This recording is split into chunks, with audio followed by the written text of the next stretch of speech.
Buenas noches.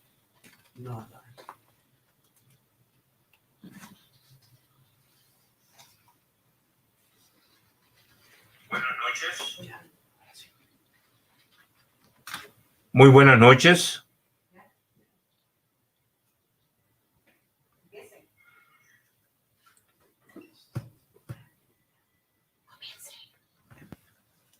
La Asociación Hondureña de Cardiología tiene 48 años de existencia. Fue fundada el 4 de marzo de 1972. En el curso del tiempo ha demostrado su respeto y adherencia a los principios consignados en su constitución. Relación armoniosa entre sus miembros, proyección social, educación médica continua y actualizada al servicio de la comunidad y de la población médica. A través de una armoniosa convivencia entre sus miembros y respectivas familias, se han fortalecido lazos de amistad y relación social que van más allá del protocolo convencional. Con el apoyo solidario de la mayoría de los miembros, se han hecho campañas presenciales, así como campañas por medios de difusión escrita, radiales y televisivos, de previsión, educación y ayuda médica a diferentes sectores de la población. Con las normativas de la Junta Directiva y el Comité Científico, se han impartido conferencias, simposios, talleres, jornadas y congresos de alta calidad, transmitiendo a los diversos profesionales de la medicina los conocimientos más recientes y las medidas más útiles para el manejo de los pacientes. En medio de la presente pandemia, cuando el aislamiento ha sido la recomendación más veces propuesta, la Asociación Hondureña de Cardiología no solo apoyó esta medida, sino las demás con criterio responsable.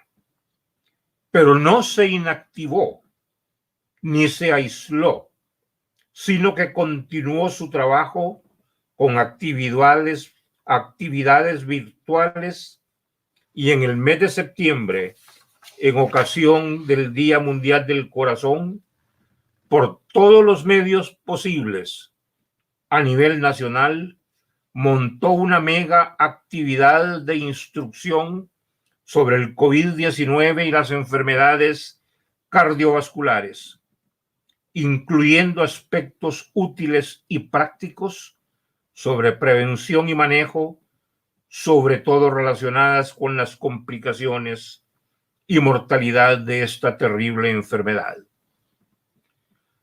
La Junta Directiva actual, que ha superado con creces a todas las que le han precedido, tanto en el área administrativa como social y científica, ha decidido celebrar esta jornada con el apoyo de la industria farmacéutica y distribuidores de equipos médicos, y ha estimado conveniente que la temática sea en su totalidad sobre las enfermedades cardiovasculares y COVID-19, con el propósito de enseñarnos a entender y conocer esta enfermedad y abordar con mejor criterio todas las fases y modalidades con que se presenta.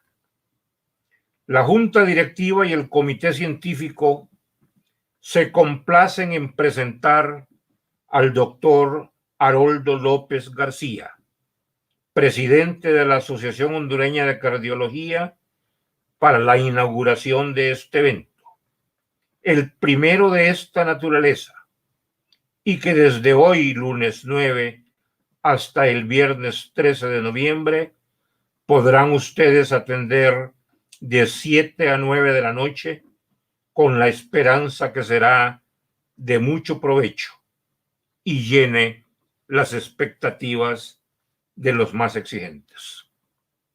Estimados colegas, para la inauguración oficial de esta jornada, los dejo con el señor presidente de la Asociación Hondureña de Cardiología, doctor Haroldo López García.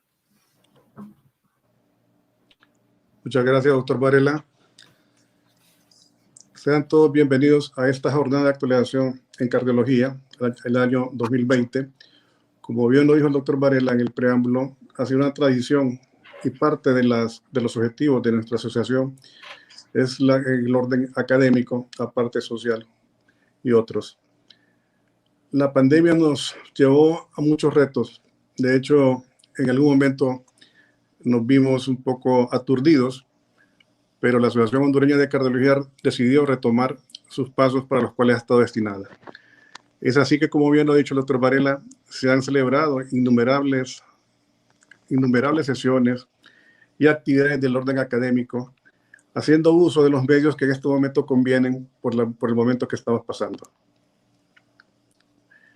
Como bien es cierto, esta pandemia que ataca a todo el mundo y que estamos claros, la connotación desde el punto de vista cardiovascular que conlleva en riesgo de mortalidad y morbilidad, la Junta Directiva decidió, además de las actividades del mes de septiembre, dedicar toda esta semana de la jornada de actualización en cardiología al COVID y corazón. Es así que a lo largo de estos 5 días se desarrollarán una serie de temas, de sesiones, que estarán a cargo de cada uno de los miembros de la asociación en diferentes tópicos que hemos tomado en cuenta, en donde se abarca las enfermedades más frecuentes y con las alteraciones más frecuentes que conlleva el COVID. Debo dar las gracias en nombre de la Asociación Hondureña de Cardiología a la industria farmacéutica, ya que sin ellos no sería posible el hecho de que estuviéramos el día de hoy aquí reunidos. Además, agradecer a cada uno de los asistentes que se han conectado y que estarán pendientes a lo largo de estos 5 días, y a todos los miembros de la asociación que han contribuido de manera muy enfática y optimista en el desarrollo de estas actividades. De tal manera que se declara oficialmente inaugurado esta jornada de actualización en cardiología del año 2020. Los dejo con ustedes a la doctora Carla Andino.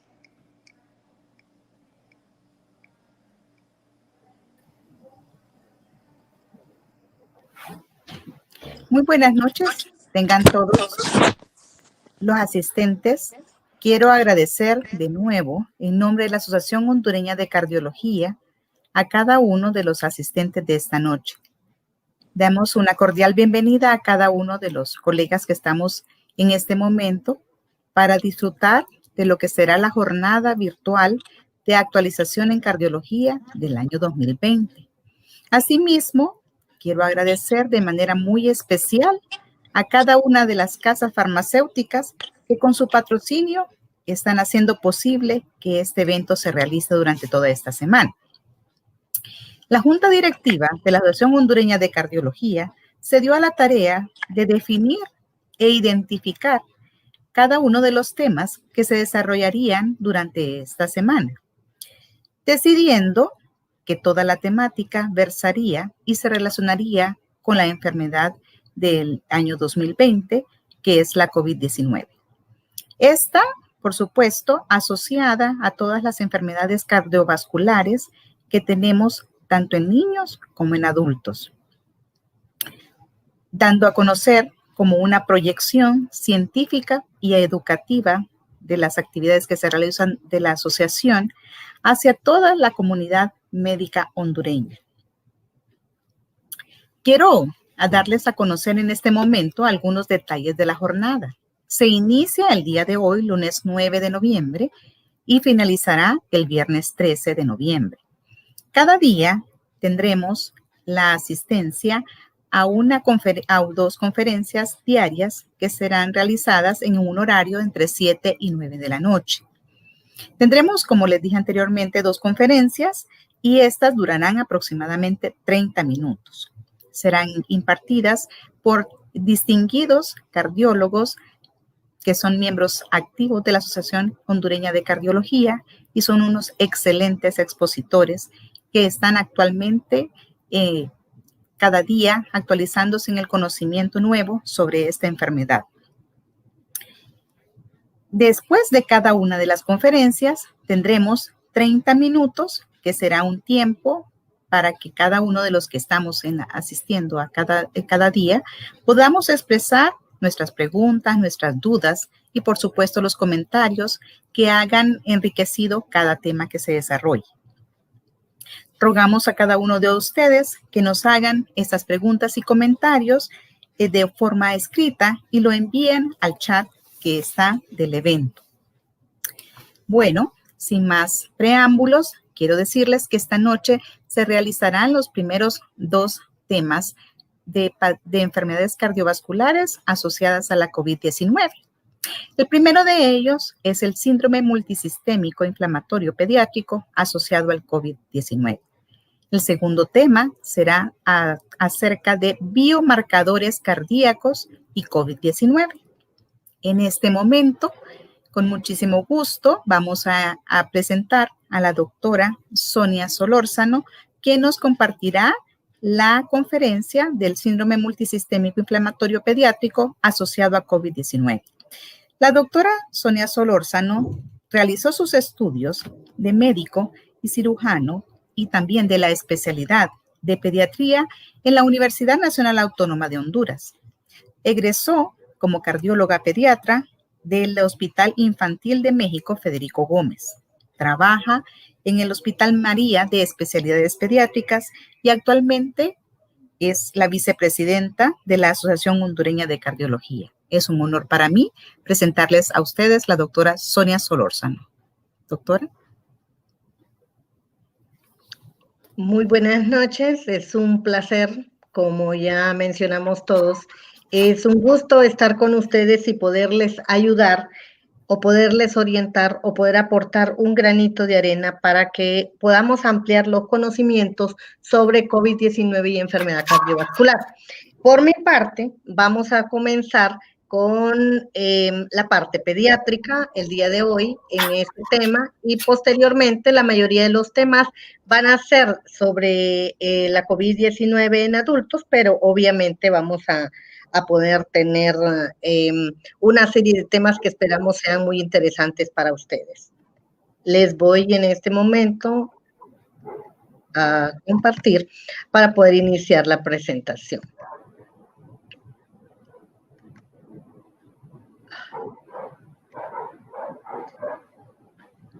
Espero que ya estemos comenzando. Entonces, ¿por qué escogimos este tema en el área pediátrica? Porque, bueno, la verdad que la COVID-19 se ha hablado mucho sobre adultos y desde el inicio se pensaba o se había dado la información que no iba a haber mayor afectación en el grupo pediátrico. Cuando nosotros hablamos de enfermedad, síndrome inflamatorio multisistémico, esta diapositiva se las pongo solo para que ustedes vean las diferentes, cómo lo pueden encontrar, las diferentes siglas en que lo van a encontrar, como sus siglas en inglés, como PIMS, que es últimamente como más se está conociendo, pero también están las otras siglas en inglés que fueron aportadas por el grupo de pediatría en el Reino Unido. Y en español, obviamente, si la literatura es en español, lo vamos a encontrar con estas. Doctora Solórzano, si nos ayuda, por favor, compartiendo su presentación. Es que la estoy viendo yo, disculpe. Entonces, déjeme ver.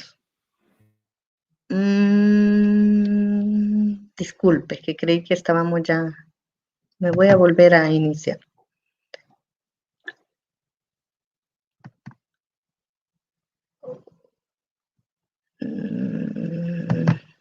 Ya lo hemos hecho, a ver, no sé. Solo confírmeme si se está viendo, disculpe. Sí, doctora, ahora sí. Disculpen. Perdón, pero bueno, no habíamos hablado mucho. Solo les había mencionado lo que eran las siglas con las cuales podemos encontrar la mayor parte de la bibliografía acerca de esta nueva enfermedad descrita recientemente durante la pandemia. Entonces, aquí nada más solo unos tips que quería mencionarles antes de entrar de lleno. Primero, que sabemos que la infección por el SARS-CoV-2 generalmente provoca en niños una enfermedad no grave o leve, o por lo menos así se había manejado. La evolución es mucho más benigna, claro, comparada con la gravedad que puede presentarse en el adulto. Y sabemos que a través de esta enfermedad hemos encontrado los casos más graves en los niños. Esta enfermedad es una enfermedad que aparece entre 3 y 5 semanas posterior a la infección por el SARS-CoV-2. Por lo tanto, es una complicación posinfecciosa que se asocia a este virus. El rango de edad en que se había mencionado que se presentaba era en niños, o sea, hasta los 18 años. Posteriormente, este rango es el que dio la Organización Mundial de la Salud, con una media de 9 a 11 años, pero como vamos a ver más adelante, el CDC incluye hasta los 21 años y actualmente incluso en adultos. ¿Cómo ha sido la evolución para que lleguemos a esta nueva enfermedad y que la podamos ya clasificar y describir? Inicialmente, cuando se originó la pandemia en Asia, no se reportaron estos casos. Se reportaron enfermedades muy leves y de ahí se había se había informado que en niños no iba a haber mayor problema. Pero después, cuando inició la pandemia en Europa, sobre todo en Italia, que fue el país más golpeado inicialmente entre febrero y marzo, entonces, y posteriormente el resto de los países como Francia, el Reino Unido y Bélgica son los que más han descrito estos casos de pacientitos que asociados con enfermedad por SARS-CoV-2, o sea, la COVID-19, presentaban una sintomatología muy diferente al adulto y que más bien se asemejaba a la enfermedad de Kawasaki. Entonces, incluso se presentaron pacientes con choque que se describieron como choque séptico asociado en adolescentes a la COVID-19, que posteriormente se habló de más bien choque asociado como complicación cardiovascular dentro de esta nueva enfermedad. Esto fue en los primeros meses, marzo, abril, y se fueron describiendo cada vez más y con algunas diferencias, o se hablaba del Kawasaki-like, o enfermedad o choque tóxico asociado a enfermedad de Kawasaki.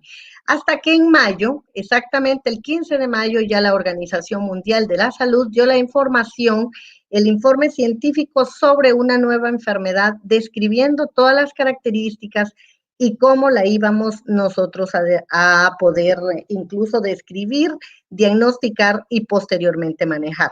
Entonces se describió como síndrome inflamatorio multisistémico en niños y adolescentes asociado a COVID-19.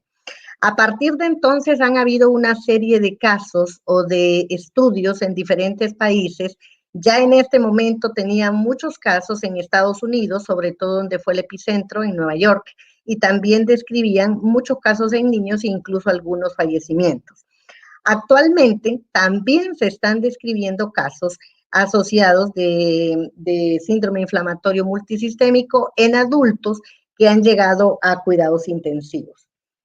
Entonces, les decía que inicialmente no se detectó, o por lo menos no se describió en los primeros pacientes durante el inicio de la pandemia en Asia. Y estos síntomas que van a presentar, como los vamos a ver, son muy parecidos, les decía, a estos tres grupos que se habla de enfermedad de Kawasaki, síndrome de activación de macrófago y el síndrome de choque asociado a enfermedad de Kawasaki, que es la parte más grave, por así decirlo, de Kawasaki. Esta presentación de este síndrome se ha asociado más en los países occidentales. En muchos estudios, incluso este cuadro, se ha descrito que está resumido prácticamente cómo se presenta la COVID-19 en los niños en el epicentro que ha habido en América Latina, que es que sigue todavía y ha sido Brasil. Entonces, algunas diapositivas van a estar en inglés, luego disculpa, pero es que pues son donde se han hecho la mayoría de las publicaciones han sido en inglés. Entonces, aquí este cuadro a mí me gustó mucho y se los quería mostrar porque nos habla de prácticamente la evolución. Para mí lo central es esto, que es la línea de tiempo en la cual a partir de que se inicia desde el periodo prodrómico en el niño, desde que se inician los síntomas, cómo puede ir progresando hasta llegar a la enfermedad de la cual vamos a hablar. En podemos hablar que el niño puede presentar aquí de la fase asintomática prácticamente o solo pródromos a pasar por lo que es síntomas leves, posteriormente en algunos casos a síntomas moderados, a síntomas severos, hasta llegar a lo que hablamos nosotros del PIMS. Entonces, cuando hablamos de una enfermedad leve, estamos hablando del niño que inicialmente puede ser asintomático o va a presentar una serie de síntomas mínimos como fiebre o febrícula, tal vez dolor de garganta, un poco de como si fuera un resfrío común o una enfermedad respiratoria alta. Pero en otros niños se puede presentar esto, puede progresar a una enfermedad moderada en la cual vamos a tener fiebre persistente o incremento de la fiebre y también con datos de infección o inflamación respiratoria baja, presentando tos en este caso y en algunos casos taquipnea o disnea en niños más grandes. Ya cuando tenemos síntomas severos, que estamos hablando también en relación a la evolución, ven ustedes que es en la segunda semana, entonces ya vamos a tener en un niño fiebre persistente y empeoramiento de los síntomas respiratorios. En este caso, si más que todo la enfermedad se está presentando con afectación respiratoria, donde ya puede haber hipoxemia, ya puede haber necesidad obviamente de oxígeno e incluso de apoyo ventilatorio e ingreso con un paciente con una vigilancia a una unidad de cuidados intensivos. En la fase inflamatoria, esta segunda parte habla también de lo que es la respuesta inflamatoria del paciente, desde que está bien alta, aunque el paciente no tenga tanta respuesta y luego va bajando, excepto cuando el paciente desarrolle, como les mencionaba, 3 a 5 semanas después de que el niño ha estado en contacto o ha tenido contacto con un paciente infectado por SARS-CoV-2, cuando aparecen los síntomas es prácticamente 4 semanas después, en promedio. Entonces, aquí sí vamos a tener toda una serie de síntomas que se los voy a mencionar más adelante, porque aquí está un poco pequeño, pero en el cual ya podemos nosotros pensar en este paciente de que ya tenemos una enfermedad más grave.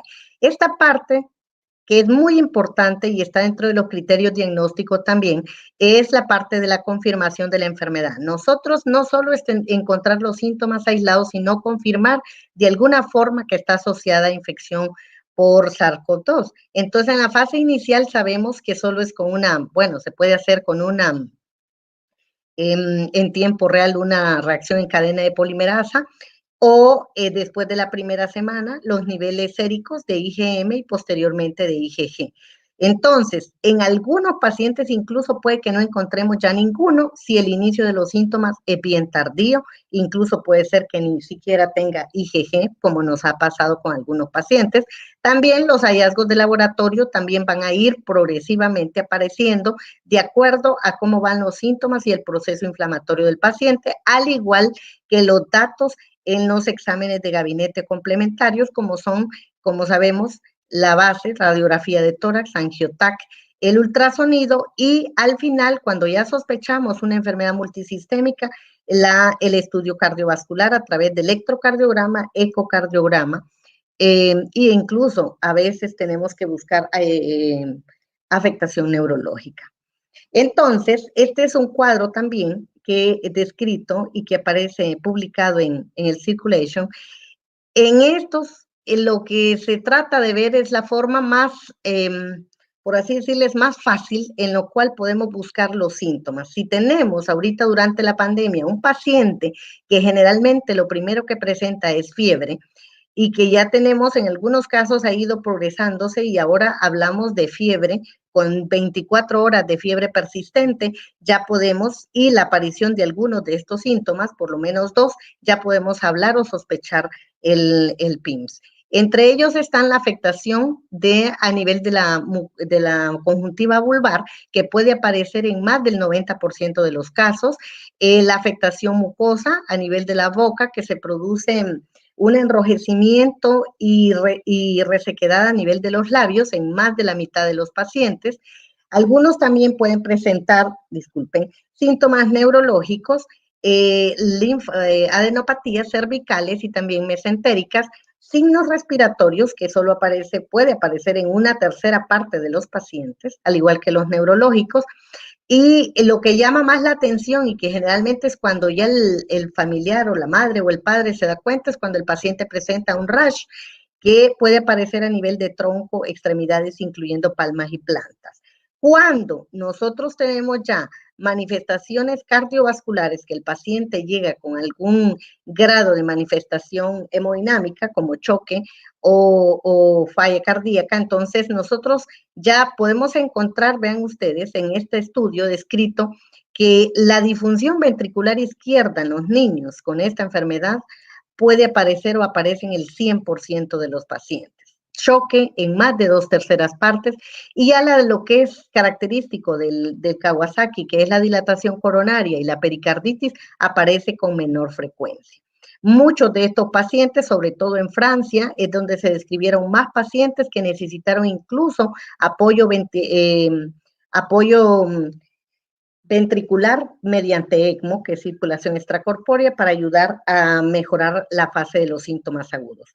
Estos solo son una fotografía para que tengan una idea de la afectación que puede haber a nivel dermatológico, a nivel inflamación, a nivel del dorso de las manos, la palma, el rash, incluso puede afectar afectación de las uñas, se pueden inflamar los dedos en los lactantes sobre todo, el rash, la inflamación a nivel de los ojos y de la boca, y el edema a nivel de los pies también, y las adenopatías cervicales que pueden aparecer en estos niños.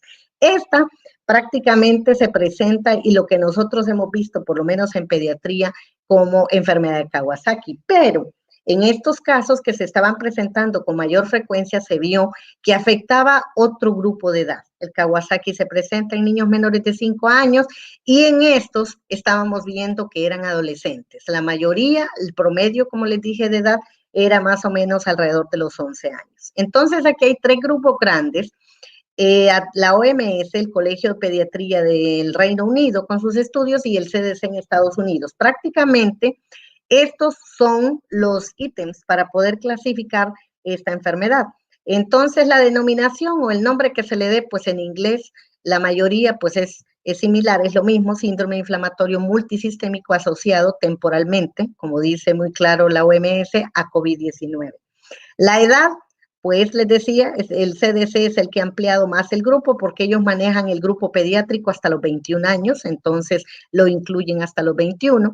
La presencia de fiebre inicialmente, habían hablado que en los primeros 3 días, posteriormente, ahora con una temperatura arriba de 38 por más de 24 horas, ya se tiene que sospechar si tenemos los hallazgos, sobre todo con 2 De estos 5, que son algunos clínicos y otros laboratoriales, ya podemos sospecharlo, como dentro de los clínicos la presencia de rash, la conjuntivitis bilateral y signos de inflamación mucocutánea, hipotensión o choque, los síntomas gastrointestinales, que también se presentan, y aquí los describen solo que en diferente forma, pero es la misma sintomatología, y los hallazgos laboratoriales que sobre todo son de disfunción miocárdica, la presentación de pericarditis, valvulitis o dilatación coronaria.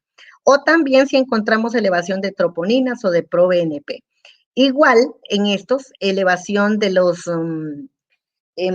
reactantes de fase aguda, como la proteína C reactiva, ferritina, dímero D, igual se mantienen también para los 2 grupos, y también las alteraciones en la coagulación.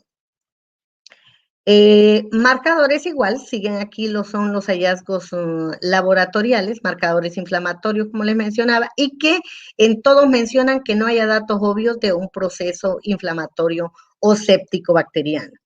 Y tener la evidencia por infección por SARS-CoV-2, ya sea mediante una prueba en tiempo real de reacción en cadena polimerasa, un test de antígeno positivo o serología. O en caso de que ya estos no estén presentes, con solo tener el contacto con un paciente COVID positivo, por ejemplo, contacto sobre todo familiar, y los síntomas se puede diagnosticar y se puede ya confirmar prácticamente lo que es la enfermedad. ¿Cuáles son los criterios de exclusión? Que no haya una causa obvia de proceso inflamatorio, lo manejan los 3, y las consideraciones que se tiene que hacer una diferenciación o diagnóstico diferencial con enfermedad de Kawasaki, lo cual muchas veces es difícil. Nosotros tenemos algunos pacientes que los hemos considerado como Kawasaki, algunos por la edad y porque no presentan, ni hay forma ni epidemiológica ni laboratorial de infección asociada a SARS-CoV-2 y se quedan como Kawasaki, pero muchos de ellos sí se mencionan como un PIMS. Ahora, entre las manifestaciones extrapulmonares que pueden afectar a la COVID-19, obviamente el que tiene más grupos cuando hablamos ya de un proceso multisistémico, hasta un 20% de los pacientes, y estas que pueden presentarse en forma aislada, pero prácticamente los síntomas gastrointestinales es lo más frecuente, fuera de esto que es en 1/3 de los pacientes. Por eso se hablaba inicialmente de que los niños se presentaban más como cuadro gastrointestinal asociado con dolor abdominal, con vómitos, con diarrea, más que en el adulto, que eran más síntomas respiratorios. Entonces, ya cuando tenemos toda la sospecha clínica en el paciente, ya hicimos el estudio epidemiológico y tenemos alta sospecha, ya vieron los laboratorios que hay que hacer. Si tenemos acceso, la idea es hacer todos los exámenes que se necesitan. Los laboratorios básicos, el hemograma, los reactantes de fase aguda, las pruebas hepáticas y renales, ferritina, dímero D, el CPKMB, los tiempos de coagulación, triglicéridos. Entonces, ya con todo esto nos puede ayudar a completar el diagnóstico si tenemos apoyo, radiografía de tórax, que ven ustedes que muchas veces se ocupa más la TAC o ultrasonido pulmonar, y obviamente si hay manifestaciones hemodinámicas, realizar electrocardiograma y ecocardiograma para confirmar los datos. Y otros que se pueden hacer, sobre todo valoraciones neurológicas. Los hallazgos ecocardiográficos en el PIMS o en el SIMS, generalmente pueden ser miocarditis, es lo que nosotros vemos más, con disfunción sistólica, que rápidamente se recupera mientras el niño va evolucionando la enfermedad. La presencia de pericarditis, la presencia de valvulitis o dilatación de las arterias coronarias, como les mencionaba, es lo que también nosotros hemos encontrado. Ahora, ¿qué hacemos con los pacientes? Hacemos una evaluación inicial cardiovascular en los pacientes con sospecha de PIMS, además de que hay que tomar los exámenes de laboratorio, ¿no? Si se confirman, si los exámenes son normales, el resto, y se puede descartar Kawasaki, pues este paciente se puede evaluar nuevamente en 48 horas y después en 2 semanas si todo es normal. Pero si este paciente tiene alteraciones ecocardiográficas o electrocardiográficas, entonces tenemos que buscar estos 3 grupos, que puede ser una miocarditis, pericarditis o valvulitis, también pueden presentarse con arritmias, sobre todo bloqueos que hemos tenido, también como si el niño llega con datos de choque, o también como enfermedad de Kawasaki, sobre todo en lactantes, en los cuales es difícil hacer la diferenciación diagnóstica. En todos prácticamente tenemos que hacer eco, electro y el seguimiento laboratorial. Prácticamente en casi todos van a ver ustedes, solo que aquí, si el paciente tenemos dudas, pues vamos a estarlo vigilando, pero prácticamente el tratamiento inicial se hizo pensando y manejando los pacientes como si fuera una enfermedad de Kawasaki. Esto, para algunos pacientes se pueden presentar alteraciones de la conducción, sobre todo bloqueos de primero o segundo grado, como en este caso.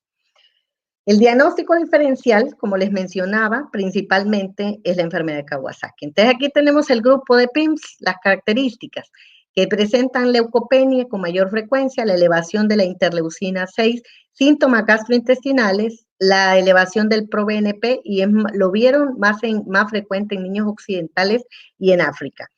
En los Kawasaki hay poca afectación cardíaca, excepto la dilatación coronaria, que generalmente la buscamos hasta en la tercera semana de evolución, que es cuando el paciente ya va saliendo la enfermedad, más frecuente en niños más pequeños, menores de 5 años.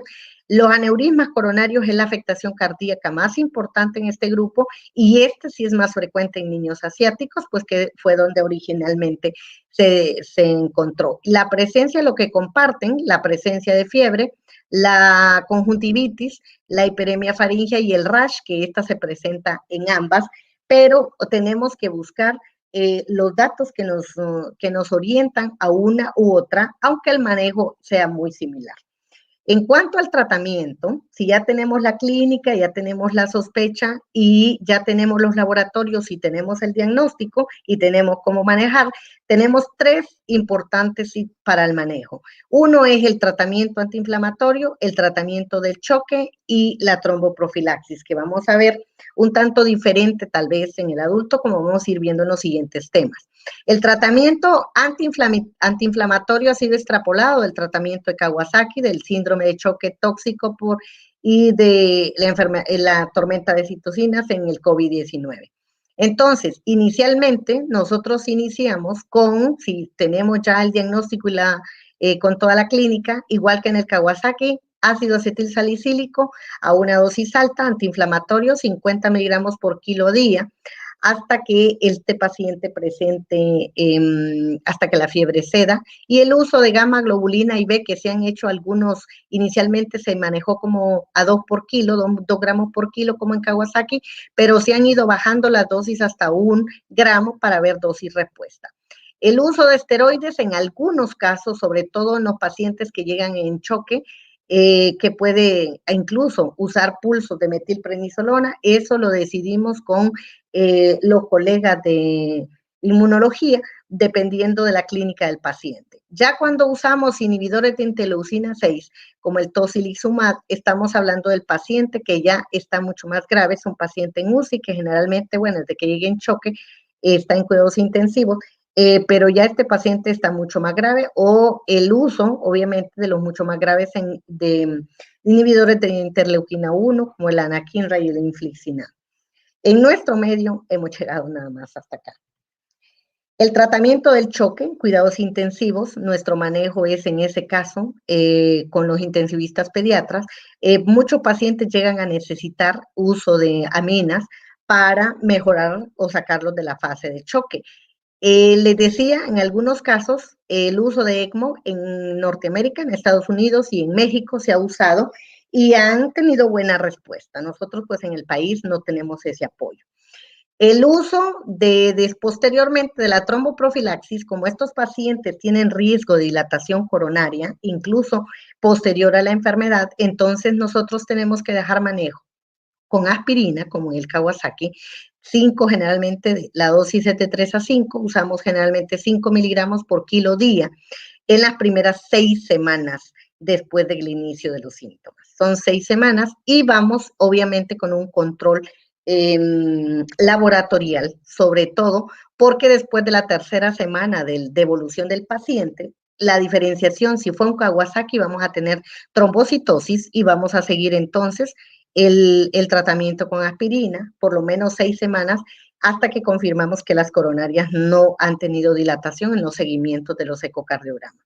La anticoagulación con enoxaparina solo se lo usamos en pacientes en los que encontramos elevación de dímero D o fibrinógeno o asociado con disfunción ventricular izquierda con cambios electrocardiográficos también, o que tengan alteración de arterias coronarias también. La dosis va a depender de la edad, si es menor de 2 meses, si son mayores de 2 meses, la dosis obviamente nada que ver con la dosis de adulto, pero lo manejamos también en conjunto con el servicio de cuidados intensivos, cardiología e inmunología.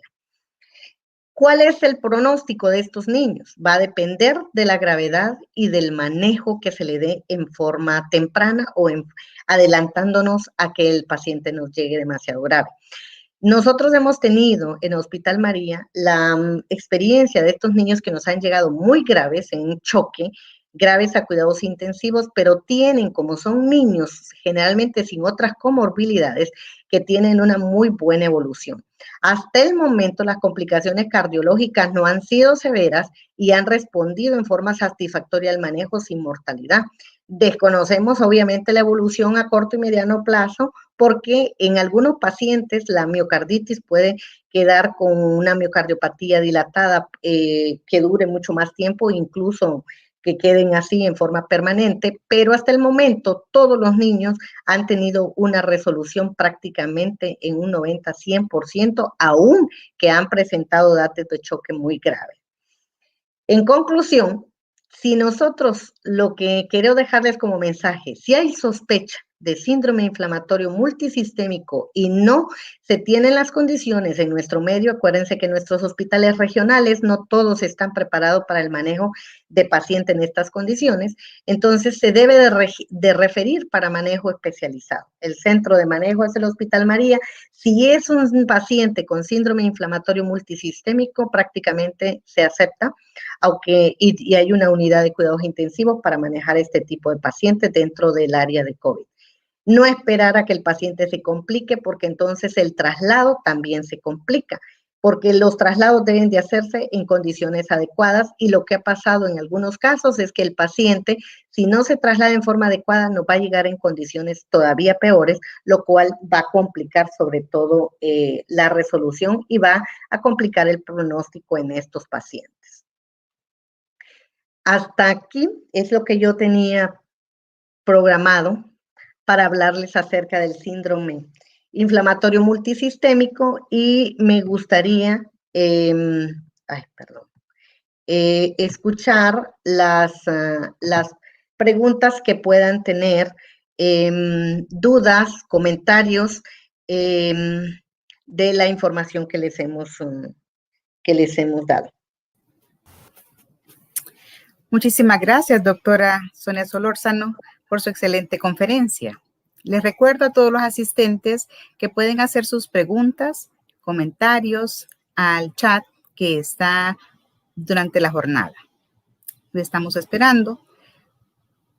Bueno, doctora, usted con toda la conferencia que nos ha brindado excelentes conocimientos actualizados y de suma importancia en estos momentos, sobre todo para los que estamos atendiendo a diario pacientes en edad pediátrica. Pero, ¿qué pasará con aquellos colegas que están en diferentes lugares de Honduras y que se ven enfrentados en pacientes con un síndrome febril y que quisieran acercarse a un diagnóstico de un PIMS basado únicamente en los hallazgos clínicos? ¿Usted cree que sea posible eso? Y pues en un momento determinado referirlo al hospital de primer nivel, como es el Hospital María de Especialidades Pediátricas. Sí, esa era una de las conclusiones y sugerencias, porque nosotros tenemos contacto con la mayoría de hospitales regionales. Entonces, cuando han habido dudas, sobre todo, por ejemplo, pacientes por decirle una, en Olancho, Hospital Regional San Francisco de Juticalpa, nos refiere, por lo general nos han referido varios pacientes con PIMS o con sospecha de PIMS. Nosotros recibimos, si hay sospecha clínica y no tienen acceso a completar exámenes de laboratorio para ampliar, nosotros los recibimos, hacemos la evaluación, si el paciente está en condiciones y está estable, por la consulta externa de cardiología, y nosotros lo presentamos al servicio de cuidados intensivos o al área de COVID, donde tenemos pediatra 24/7. Y entonces estos pacientes, cualquier duda clínica, si tienen los hallazgos clínicos, si tienen la sospecha, perfectamente se pueden comunicar con nosotros para poderles apoyar, porque el Hospital María tiene por lo menos la mayoría de los estudios laboratoriales y también para el manejo. La inmunoglobulina o la gamma globulina que usamos en estos pacientes es sumamente cara, no se dispone a nivel de los hospitales regionales, tengo entendido, o tal vez no en todos, y las dosis que se usan, como la mayoría son adolescentes, pues obviamente son grandes cantidades, y eso tal vez pueda ser oneroso en un paciente en un hospital donde no tienen los recursos. Entonces, perfectamente creo que debe hablarse con comunicación y trasladar el paciente cuando sea posible. Perfecto, doctora. Quiero preguntarle, y está dentro de las explicaciones que usted nos dio, definitivamente que los pacientes en edad pediátrica, pues la mayoría son prácticamente asintomáticos o con síntomas muy leves. Sí hemos visto pacientes que llegan gravemente enfermos, inclusive en estado de shock. Pero quisiéramos saber en este momento qué porcentaje de los pacientes con un síndrome inflamatorio multisistémico en pediatría tienen estas manifestaciones cardiovasculares graves, como usted las mencionó anteriormente. Lo que nosotros hemos visto, claro, una cosa es la teoría o los hallazgos, claro, pueden variar de un país a otro, pero en realidad deberían ser muy similares. Lo que pasa que depende qué tanto lo busquemos. Tal vez nosotros no tengamos tan alto índice o tan la gravedad de complicaciones cardiovasculares, pero puedo asegurarles que tenemos por lo menos la logística en el hospital donde trabajamos, para poder hacer las evaluaciones cardiológicas en estos pacientes y poder diagnosticarlas para poder hacer el manejo. Contamos con un equipo de ecocardiografía para evaluar al 100% de los pacientes que ingresan al área COVID con sospecha de síndrome inflamatorio multisistémico. Entonces, nosotros hemos visto que muchos pacientes no tienen tanta afectación, incluso cardiovascular, como está referido en la literatura. Depende a veces del momento del traslado, si ya el paciente va más bien en resolución de su cuadro de sus manifestaciones cardiovasculares, pero muchos nos han llegado, y cuando hacemos la evaluación cardiológica, que en la literatura dice que el 100% nos va a presentar en esta enfermedad disfunción ventricular izquierda, nosotros no encontramos en el 100%, es mucho más baja. Veremos ya cuando terminemos el estudio de los pacientes que se están evaluando, pero no hemos tenido esa sensación de que tengamos todos los pacientes con datos de disfunción cardíaca. Entonces, tal vez sea el tiempo de evolución. Entre más tiempo de evolución, estos pacientes pueden incluso autolimitarse dentro de su gravedad. Entendido. Mire, aquí había una pregunta muy interesante y dice: buenas noches, doctora, ¿por cuánto tiempo usted recomienda la anticoagulación?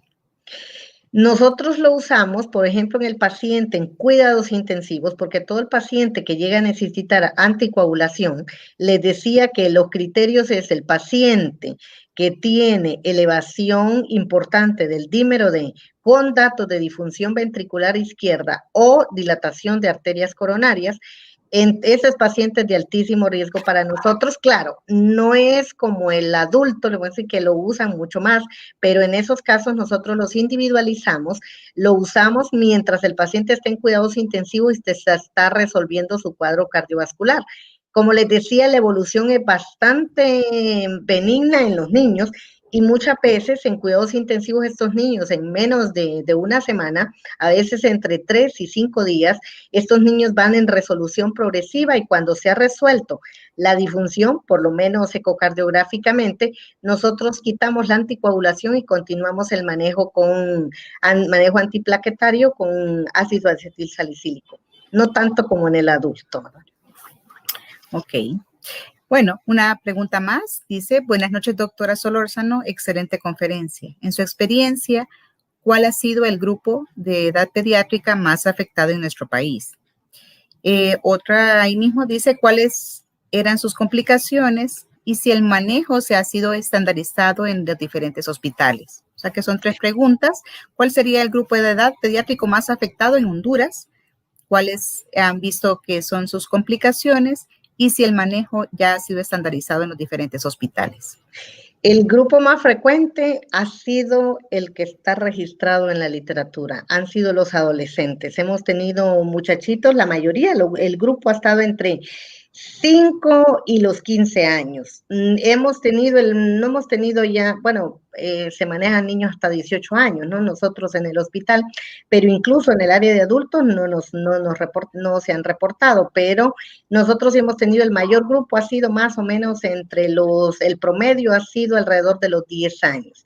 Complicaciones que han presentado estos niños, 2 niños nos han tenido, 2 muchachos, 2 jóvenes, dilatación importante de las arterias coronarias que se ha resuelto en la evolución. Nosotros lo vemos cada 2 semanas en la consulta externa para evolucionarle en la parte del ecocardiograma una vez que el paciente se va de alta.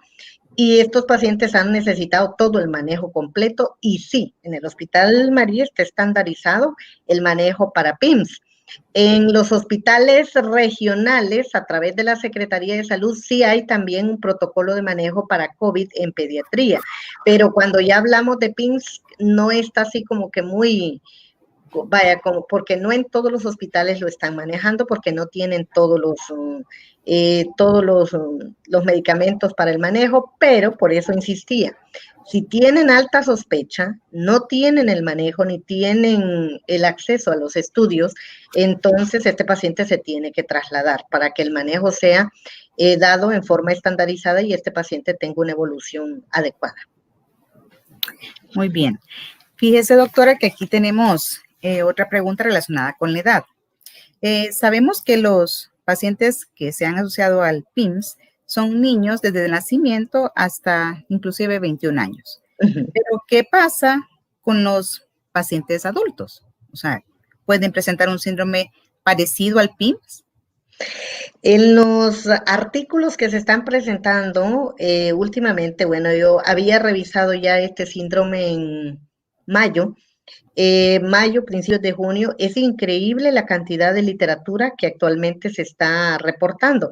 Entonces, se ha visto que en adultos se presentaban, ellos habían reportado más datos de miocarditis y de arritmias que como tal, como síndrome inflamatorio, pero hay casos en los cuales se ha presentado incluso con rash, con la conjuntivitis no purulenta y con los datos del rash, incluso palmoplantar igualito que en los niños. Y además de los hallazgos laboratoriales, aunque esté por arriba de los 21 años. Entonces, ya está descrito, ya se han descrito en algunos, tal vez no se han descrito muchos, pero sí he encontrado que eso ha sido reciente, prácticamente en un artículo publicado en agosto y septiembre es que ya están reportando algunos casos aislados. No es que tienen una cantidad como tenemos en niños, pero sí se han reportado casos aislados. Y el manejo, pues, dependerá si el paciente tiene o no comorbilidades que tengan que manejarse ya como en el grupo de adultos, ¿no? Porque son un poco más complejos que los niños. Ok, hay muchas preguntas más, pero creo que en aras del tiempo vamos a finalizar con esta. Dice, buenas noches, doctora Solórzano, excelente tema. Los síntomas principales que con mayor frecuencia se han encontrado en los pacientes que usted ha evaluado en niños mayores de 6 años, ¿cuáles han sido? En los niños mayores han llegado, los que hemos ingresado y que hemos catalogado, no ha sido tanto la parte de, por ejemplo, cutánea, ha sido más las manifestaciones cardiovasculares. Muchos niños han llegado con taquicárdicos, con datos de miocarditis, y otros con choque directo a la UCI. Esos son, la mayoría de adolescentes entran por manifestaciones cardiovasculares, como síntomas clínicos y bien complicados, la verdad. Los que han presentado más manifestaciones similar a Kawasaki son los niños más pequeños. Entonces también eso varía mucho. Ok, muchísimas gracias. Agradecemos a todos los que hicieron sus preguntas y comentarios que sin duda alguna han enriquecido el conocimiento expuesto por la doctora. En este momento vamos a ver un breve video que es información promocional que tiene para nosotros la industria farmacéutica.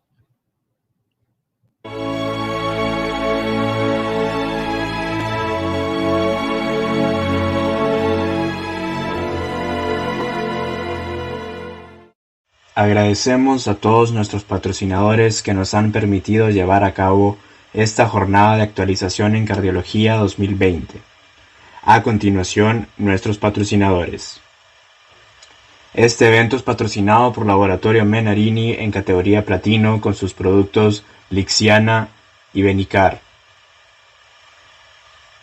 En categoría diamante, Laboratorios Boehringer Ingelheim con sus productos Jardiance y Micardis. Laboratorio Upjohn en categoría diamante con sus productos Lipitor e Inspra. Laboratorio Pfizer en categoría diamante con sus productos Eliquis y Aldactone. Laboratorio Ultimate en categoría diamante con sus productos Aminopar y Bencoal. En categoría oro, Laboratorios AstraZeneca con sus productos Forxiga y Crestor. Laboratorio Sanofi en categoría oro con sus productos Aprovel y Plavix. Laboratorio Servier en categoría oro con sus productos Coveram y Bastarel MR. En la categoría plata, Laboratorio Asofarma con sus productos Iltux y Colmive.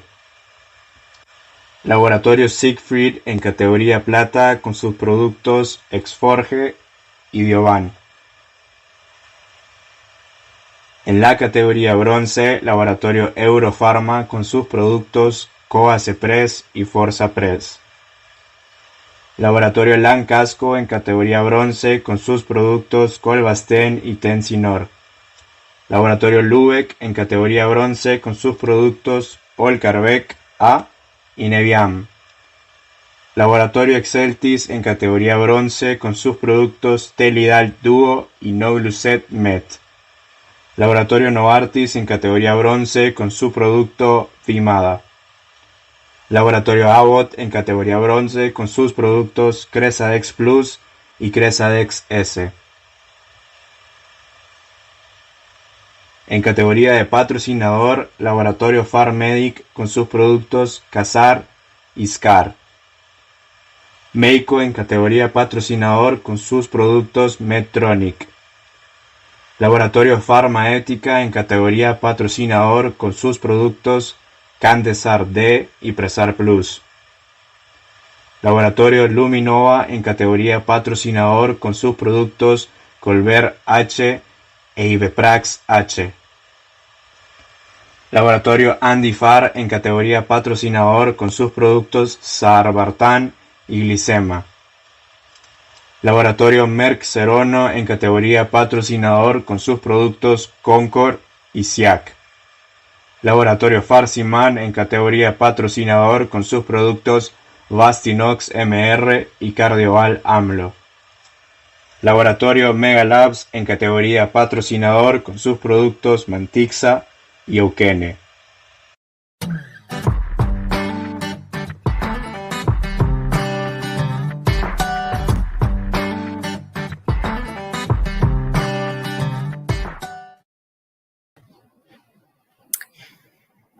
Excelente el video que acabamos de escuchar de cada una de las casas farmacéuticas que sin duda alguna nos han dado a conocer los medicamentos que tenemos a la mano para poder hacer el manejo adecuado de cada uno de nuestros pacientes.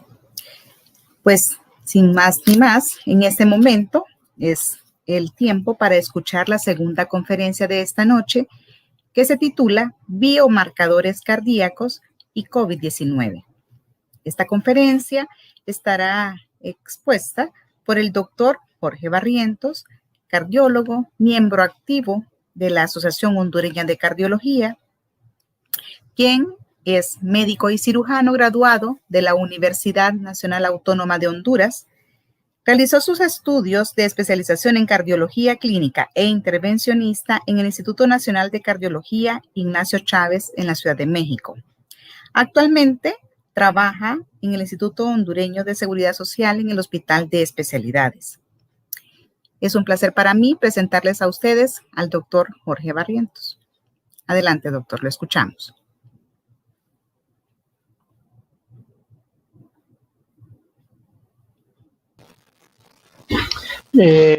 Muy buenas noches, saludos a todos, felicidades por la asistencia y felicitar a la doctora Solórzano por esa gran charla magistral.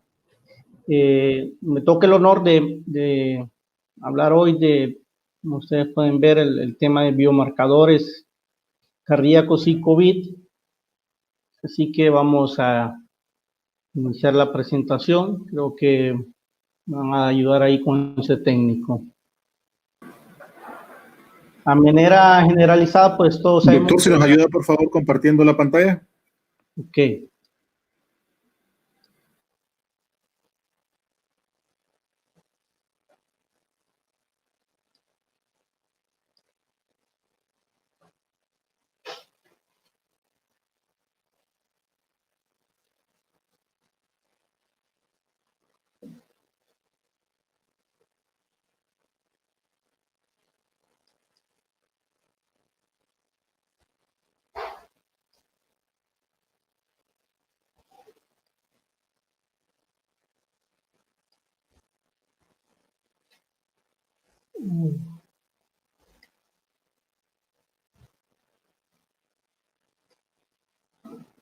¿Ya lo vemos? Sí, doctor, adelante. Muy bien. Felicitar a nuestros expositores. Bueno, a la doctora. Sabemos que hoy en día, pues, estamos viviendo todos vivimos una emergencia sanitaria, ¿no? Debido a la enfermedad por el COVID-19. Todos sabemos, pues, todos los días recibimos información, ¿verdad?, sobre la enfermedad, y sabemos que de manera analizada que la mayoría de los pacientes, pues, a Dios gracias, pues tienen una evolución, vamos a decir, una evolución normal, ¿no? Pero cierto tipo de pacientes, menos del 20% de los pacientes pueden tener una evolución catastrófica incluso, y habitualmente que va desde una neumonía, ¿verdad?, hasta la falla orgánica falla múltiple de órganos con afectación cardiovascular. Dentro de las afectaciones cardiovasculares, las cuales vamos a mencionar más adelante en la presentación, pues la más frecuente es la injuria miocárdica, posterior, pero pueden haber casos de miocarditis, síndromes coronarios, ¿verdad? ¿Qué pasa? Habitualmente la mayoría de estos pacientes o los pacientes que presentan este tipo de complicaciones tienen comorbilidad cardiovascular, y dentro de las comorbilidades cardiovasculares pues se encuentran ya sea los pacientes hipertensos con enfermedad cardiovascular establecida. Por eso es importante hoy en día pues hablar, ¿verdad?, o el interés de hablar de estas variables, ¿no?, cardiovasculares que pueden presentar estos tipos de pacientes. A medida generalizada, vamos a hablar de qué es un biomarcador. Un biomarcador, por definición, es una sustancia, ya llámese proteína, llámese una hormona, que indica un estado biológico y nos sirve, pues nos ayuda a evaluar desde un proceso biológico normal, una persona sana, hasta un estado patológico, e incluso la respuesta al tratamiento. Esto tiene que ser reproducible, ¿no?, en cada paciente y tener una balanza entre el costo y efectividad, ¿no? ¿Cuáles son sus aplicaciones? Para, pues, hoy en día para la detección incluso precoz, ¿verdad?, de fase subclínica, es importante, ¿no?, para estratificar los pacientes. También para diagnóstico, cuando el paciente presenta alguna enfermedad de forma aguda o de manera crónica. De esta forma, estratificar al paciente, monitorizar la respuesta también al tratamiento y seleccionar el tratamiento adecuado. Todo esto para mejorar el tratamiento del paciente, ¿no? Este es un término que se inició más o menos a mediados de los 70, pero que ha tenido un auge, ¿verdad? Si buscamos las publicaciones, más o menos los últimos 10, 15 años, ¿no? Y prácticamente los biomarcadores que hoy en día han tenido mayor auge habitualmente ha sido la investigación por cáncer. Hablando de COVID, ¿qué sabemos? ¿Qué nos dijo al menos una de las series de RAE China de Wuhan? ¿Qué nos dijo? ¿Qué tipo de pacientes podrían tener, pues, peor evolución clínica? Para ellos, habitualmente los pacientes eran más frecuentes, eran hombres de mayor edad, mayor de 56 años, 30% de ellos tenían hipertensión, diabéticos, enfermedad coronaria, y los que no sobrevivieron, obvio, pues tenían mayor utilización de corticosteroides, inmunoglobulina, ventilación mecánica, ¿verdad?, tratamiento sustitutivo renal, o incluso circulación extracorpórea, sea por ECMO. Y pues dentro de los biomarcadores ellos empezaron a observar ahí que también la presencia de dímero D elevado era un biomarcador importante. ¿Qué nos ha dicho, qué nos menciona la serie de la OMS? Entre los pacientes que tienen mayor morbimortalidad, ¿verdad?, los pacientes que se nos mueren por COVID. ¿Qué nos dice? De los pacientes que se mueren por COVID, dice 10% de ellos de manera decreciente tienen enfermedad cardiovascular. Seguidos son diabéticos, después siguen los pacientes con enfermedad pulmonar obstructiva crónica. Ojo, ¿no? 6%, ojo, los pacientes hipertensos. Cáncer, ¿no?, como estado inmunosupresor. Y pues no tener ninguna enfermedad persistente, pues es una mortalidad sumamente baja, ¿no? 9%. Respecto al COVID y corazón, de manera algo generalizada, antes de entrar con biomarcadores, sabemos que la infección por el SARS-CoV-2, ¿verdad?, puede llevar a afectación cardíaca por varios mecanismos, y cada mecanismo puede explicar un fenotipo cardíaco. Todos hemos sabido que incluso hubo una alarma, ¿no?, respecto a la utilización de fármacos antihipertensivos, ¿verdad?, en este caso los IECA, porque sabemos que el virus tiene una predicción ahí de introducirse en la ECA, ¿verdad? Y eso pues condiciona una sobreestimulación del sistema renina-angiotensina, y ha sido uno de los mecanismos involucrados, a menos fisiopatológicos, para la aparición de miocarditis viral, ¿no?, que eso puede ser fulminante, una falla cardíaca aguda, choque cardiogénico, ¿verdad? La hipoxia y la hipotensión en el contexto de un paciente que está con neumonía, está en ventilación mecánica, nos puede dar un desequilibrio entre la oferta y la demanda y ocasionar un infarto tipo 2, elevación de biomarcadores. Sabemos todo, ¿no?, y esto es algo que también que la enfermedad, que el COVID puede generar, genera coagulopatía, ¿no?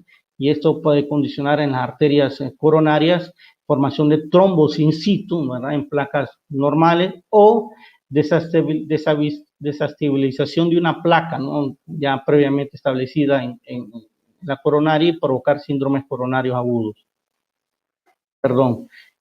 También la estimulación adrenérgica sostenida pues nos puede llevar a la presencia de taquiarritmias o la famosa miocardiopatía por estrés. No sé si ustedes han escuchado una miocardiopatía que se llama miocardiopatía por Takotsubo, que fue pues descubierta por los japoneses ahí como a inicios de los 90, ¿no?, que se caracteriza por prácticamente como síndromes coronarios con falla cardíaca, ¿no?, pero que los pacientes tienen coronarias normales. Y por último, pues en general, tormenta de citocinas, y eso está asociado a la isquemia microvascular coronaria. ¿En qué fase la enfermedad habitualmente va a aparecer, ¿verdad? Habitualmente la elevación de biomarcadores o la presencia de ya sean biomarcadores cardíacos o no, o los demás biomarcadores como dímero D, interleucinas, habitualmente están elevados. La afectación cardíaca está presente en la fase 3. Llámese la presencia de que la elevación de troponina se acompañe en ese paciente que está ventilado, que ustedes le hacen toma de biomarcadores, ProNP, troponinas, se empiezan a elevar, o descompensación de un paciente que está intubado, que está generando más hipoxemia, ¿verdad? Pues uno tiene que sospechar ahí que puede tener alguna afectación cardíaca, ¿no? Ya sea una falla cardíaca per se, por el contexto, o miocarditis aguda, o un síndrome coronario. En la fase 2, sin embargo, sí se han descrito, o incluso en la fase 1, hemos tenido nosotros, al menos la experiencia en el Seguro Social, la presencia a veces de síndromes coronarios agudos, ¿no? Incluso en pacientes que están relativamente incluso asintomáticos o con síntomas leves. Ahora hemos hecho, pues, tenemos una serie ahí de un par de cateterismos. Nuevamente, la afectación fisiopatológica al miocardio puede verse por una hiperinflamación, hipoxia, falla respiratoria, o lesión directa por el virus, ¿no? Injuria miocárdica aguda por el virus, que se ha documentado incluso en autopsias. Y esto conllevar a elevación de biomarcadores, arritmias, pues, síndromes coronarios, falla cardíaca. En cuanto a los biomarcadores cardíacos, pues su historia, esto es una línea del tiempo que ustedes pueden ver que empieza desde los años 50, de la presencia de las transaminasas, la TGO, después la CK total, la CKMB, y no es así hasta más o menos hace 10 años que se empieza a establecer o a hacer estudios, ¿no? A validar la utilización de la troponina T ultrasensible, y es así que hoy en día prácticamente desde el 2007 está aprobada en todas las guías de FDA la utilización de biomarcadores específicos, ¿no? En este caso, la troponina I. Vamos a hablar un poquito de las características de cada una.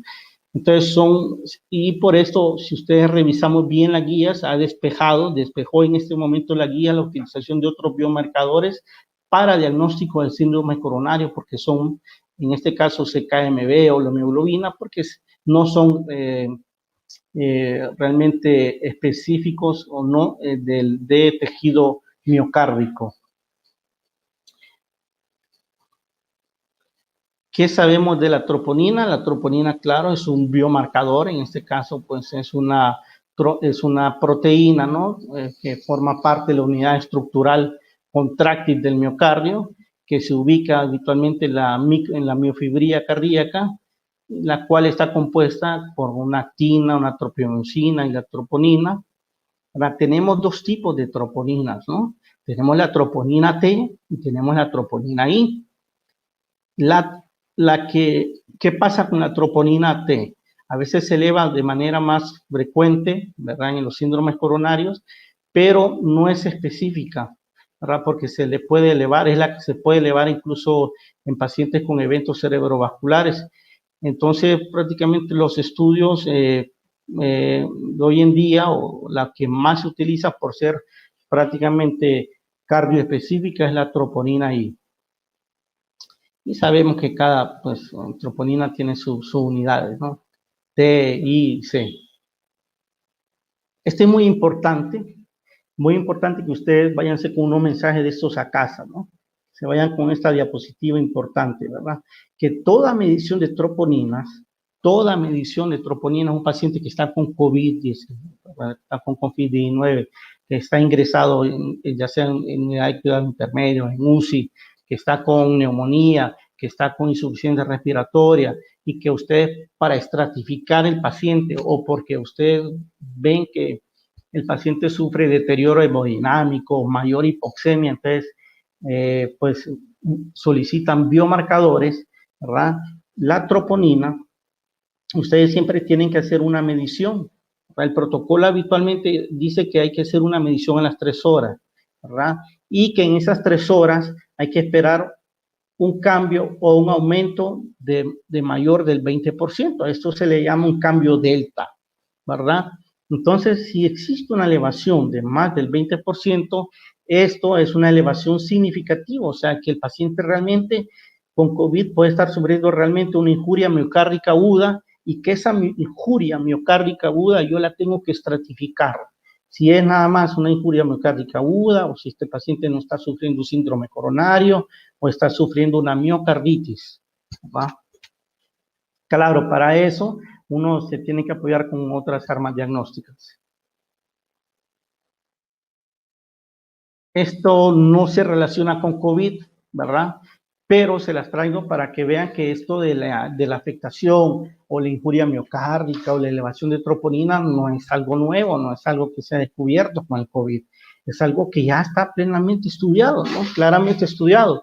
Al menos este es un estudio interesante de esta serie de pacientes que estuvieron hospitalizados, le hicieron, que tuvieron todas estas comorbilidades, le hicieron coronografías, y establecieron ellos que el nivel de troponina, solo para que sepan que cuando nosotros tenemos un nivel, por ejemplo, de troponina mayor de 1, nos puede llamar, o sea, tenemos que tener ya la pesquisa clínica que ese paciente sí puede tener algo grave, no puede estar sufriendo un infarto, una miocarditis o incluso embolia pulmonar en el contexto de COVID, ¿verdad?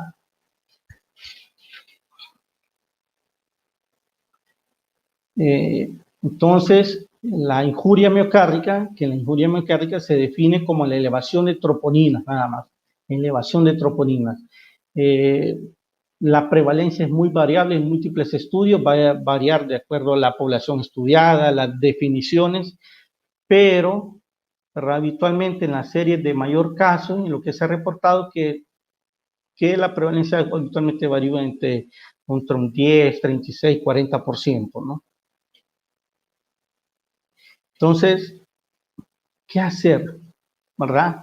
Tengo mi paciente, tiene COVID, está hospitalizado, tiene neumonía, ¿verdad? O sufrió deterioro clínico de manera abrupta, o no lo sufrió.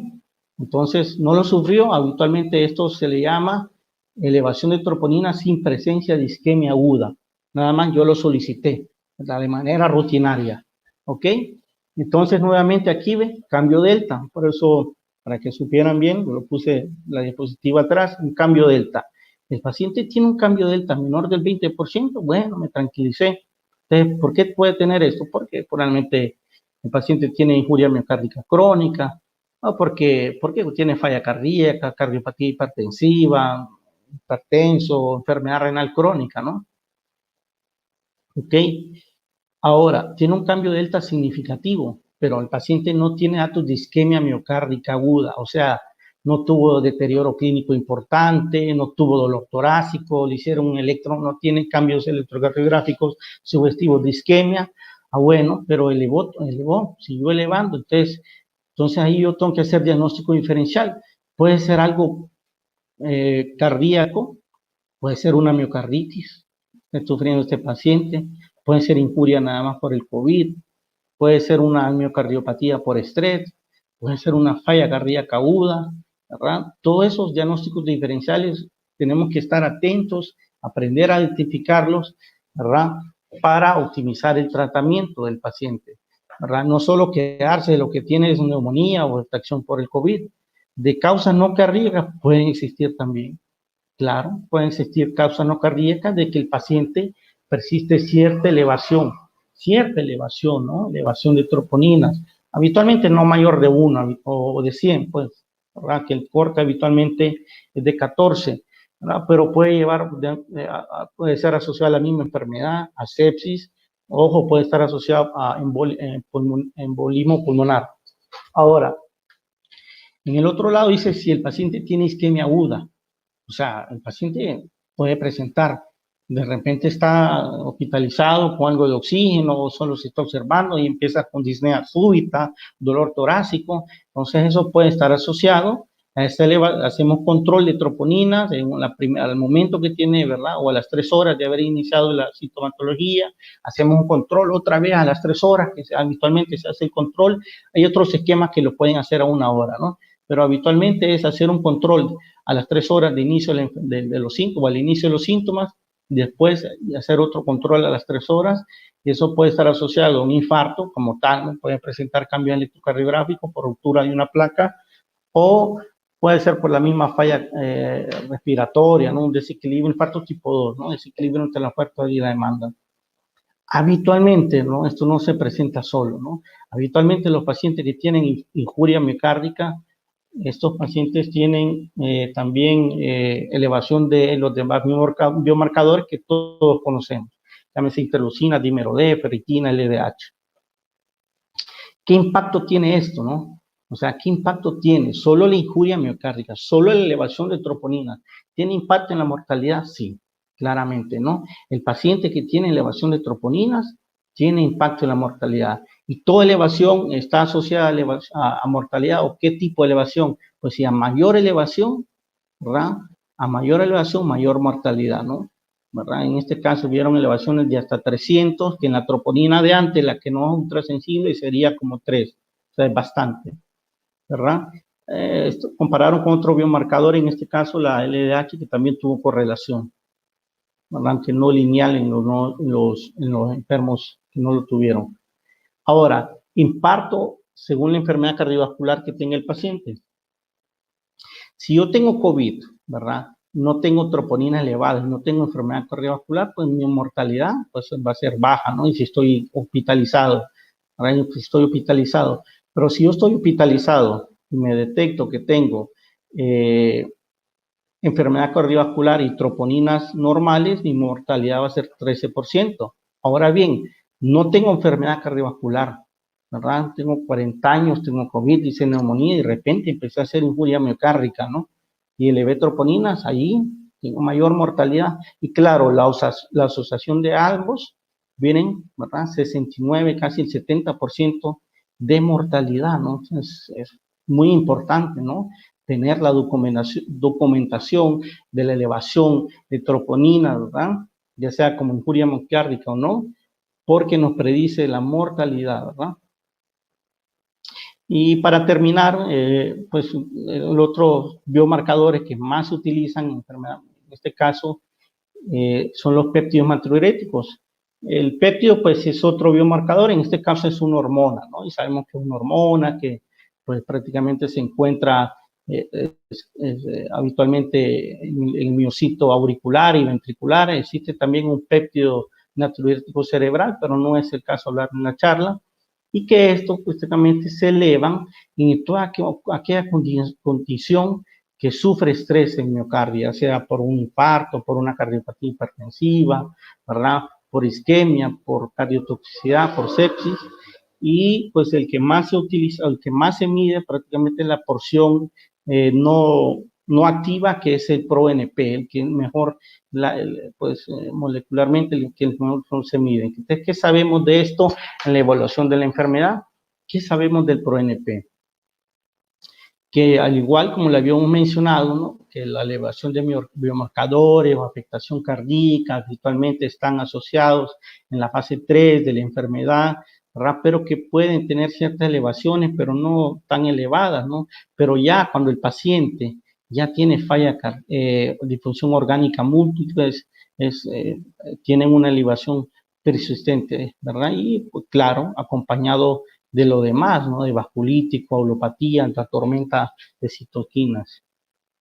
Ahora, ¿qué valores? O sea, existen unos valores ya establecidos, ¿no? Tanto para enfermedad cardíaca crónica, pero en este caso sería para insuficiencia cardíaca aguda. ¿Qué valores de ProNP, doctor Barrientos? ¿Cuáles son los que dicen la guía o la norma que cuando se eleva? Y si tenemos niveles de ProNP en nuestros hospitales, sí los tenemos. La mayoría de los hospitales tienen medición de ProNP. En este caso, si un paciente, si es nada más con disnea, algo crónico, nada más con 125, ya se considera normal. Pero si un paciente tiene disnea aguda, la elevación va a depender según la edad, ¿no? Si un paciente tiene disnea aguda y tiene elevación menor de 50 años, tiene que tener mayor de 450, hasta 75,900, y mayor de 75 tiene que ser de 1800.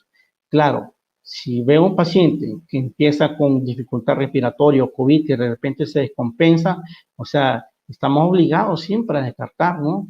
¿Verdad? Es un arma diagnóstica, pues, importante, ¿no? Si ese paciente sale que tiene un ProNP mayor de 10.000, pues seguro, pues, que si bien tiene afectación respiratoria, por neumonía, este paciente también tiene afectación cardíaca, ¿verdad? Este es un consenso que hicieron, pues, unos españoles, nada más pusieron, porque hay pacientes que se ingresan como falla cardíaca, ¿verdad? Y hacer una diferenciación entre el paciente que tienen ustedes hospitalizado, ¿verdad?, con disnea, ¿no? Y pues no saben si realmente la disnea será porque se descompensó la falla cardíaca o porque el COVID o la afectación por COVID.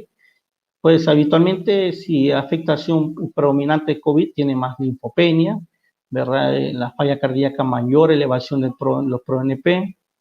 El COVID pues tiene mayor elevación de marcadores de inflamación, PCR, dímero D, y las pruebas de imagen son diagnósticas, pero a veces la radiografía nos puede confundir, ¿no?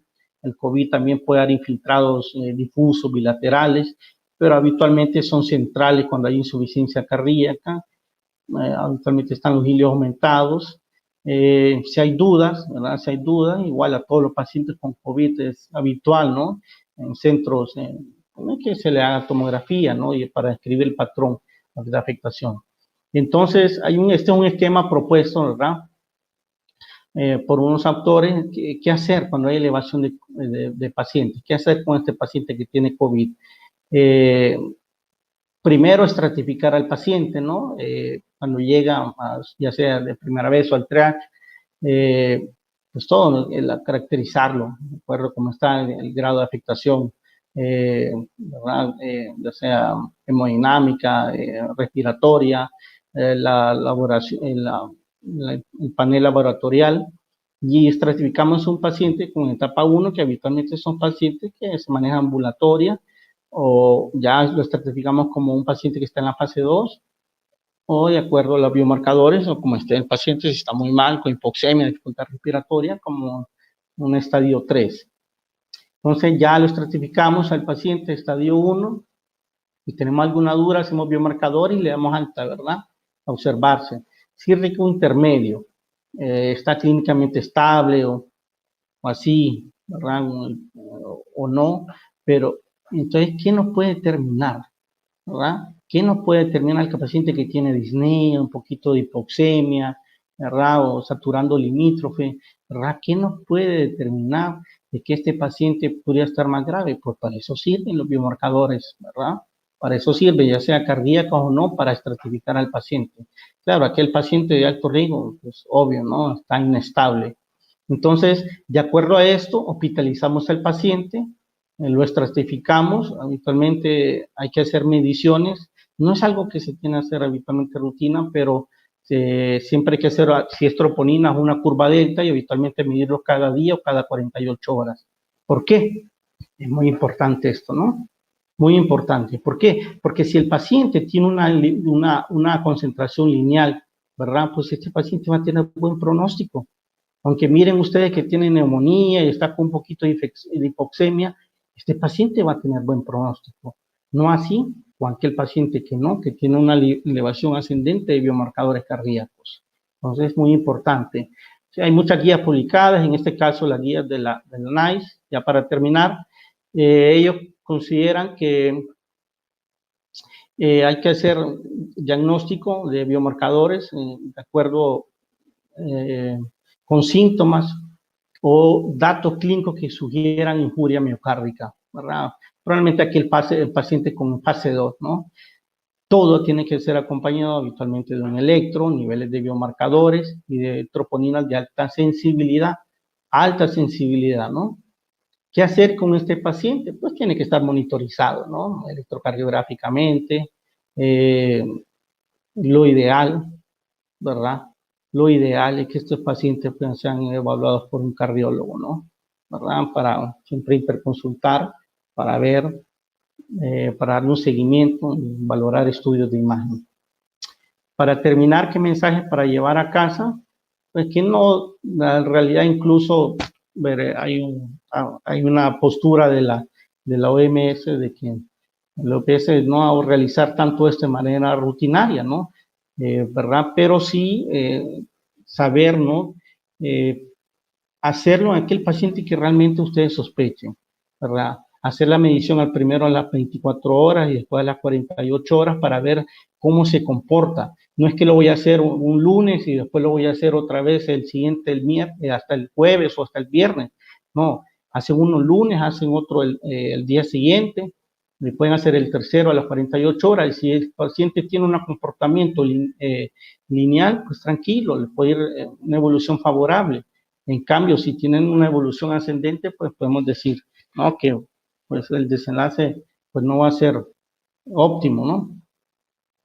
Recordar el concepto de injuria miocárdica, y siempre se lo digo siempre a mis residentes, ¿no? Que no toda elevación de troponina significa infarto, que a veces llega un paciente con cualquier comorbilidad y con una sola, por ejemplo, los renales o con insuficiencia cardíaca, sin historia de isquemia miocárdica aguda, ¿no? Sin historia de dolor torácico, algo odoelectro característico, que no toda elevación de troponina constituye síndrome coronario, ¿no? Que siempre hay que hacer la famosa curva delta, ¿verdad? Para ver, ¿verdad?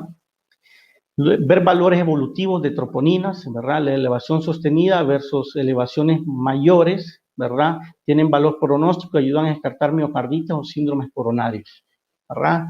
Ok. En cuanto a la medición de péptidos natriuréticos, útil en pacientes ya conocidos también con insuficiencia cardíaca y para valorar la causa de la disnea o el empeoramiento de la disnea del paciente ingresado por COVID. Utilización de ambos biomarcadores, mayor precisión pronóstica y diagnóstica, y en caso de hipoxemia desproporcionada, compromiso cardiopulmonar acompañada de otros estudios complementarios. Bueno, esto es lo que les tenía. Muchas gracias. Estoy anuente a sus interrogantes.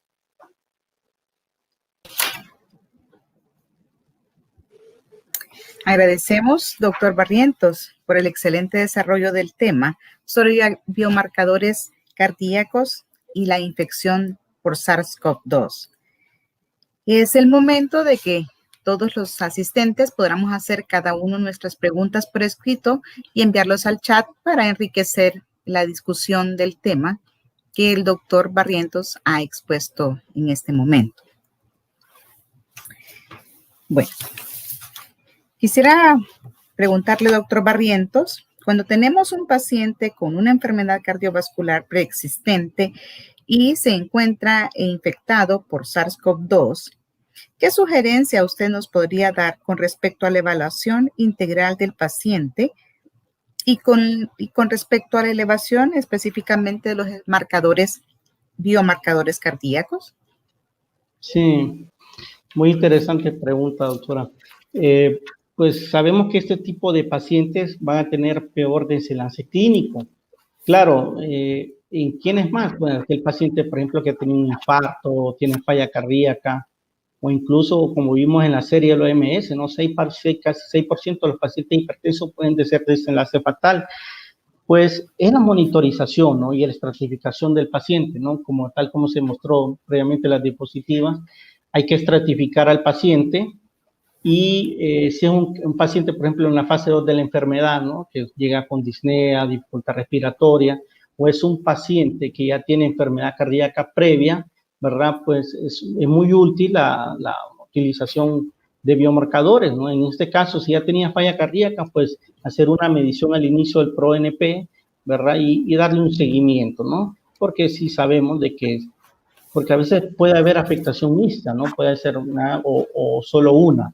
Puede ser que nada más esté afectado más de falla cardíaca que por el COVID, ¿verdad? Como tal.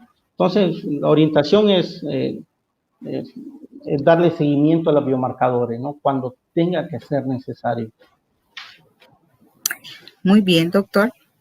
¿Y qué nos pudiera usted explicar acerca de la elevación de la troponina si tenemos un paciente con enfermedad cardiovascular y COVID-19? ¿Se justifica, si tenemos elevadas las troponinas, la realización de una angiografía coronaria? Sí, bueno, buena pregunta. Como uno de los mensajes a casa que vimos, ¿verdad? Que la elevación de troponinas no es infarto. Obviamente, como les digo a los residentes, no es infarto a todos, ¿verdad? Mis residentes ahí en el Seguro Social. Hay que estratificar al paciente. Hay que hacer una curva delta, como vimos. Primero, estratificar qué es lo que tiene el paciente realmente. O sea, yo hice una troponina, ¿por qué? ¿Por qué la hice?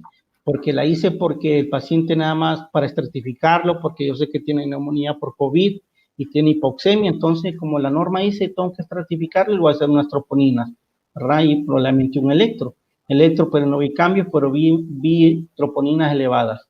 Entonces tengo que hacer un control para ver si hay elevación, ¿verdad? De esas troponinas, hay elevación, un cambio delta sugestivo, y lo ideal pues es complementarlo, ¿no? Complementarlo, siempre con un electrocardiograma, idealmente un ecocardiograma, ¿no? El ecocardiograma es una arma diagnóstica muy importante en los pacientes con COVID y que tienen elevación de biomarcadores, porque el ecocardiograma muestra que no tiene alteraciones de la movilidad, pues yo digo, y discreta elevación de troponina, puede ser injuria miocárdica. Estoy tranquilo, no hay problema. Pero si ese tiene algunos cambios electrocardiográficos y tiene alteraciones segmentarias de la movilidad, o sea que hay una parte del corazón, ya sea la pared anterior, la pared inferior o la pared lateral, sea cual sea, tiene alteraciones segmentarias focales de la movilidad, puedo considerar yo que es alguna arteria ahí que le está provocando la elevación o que está haciendo isquemia.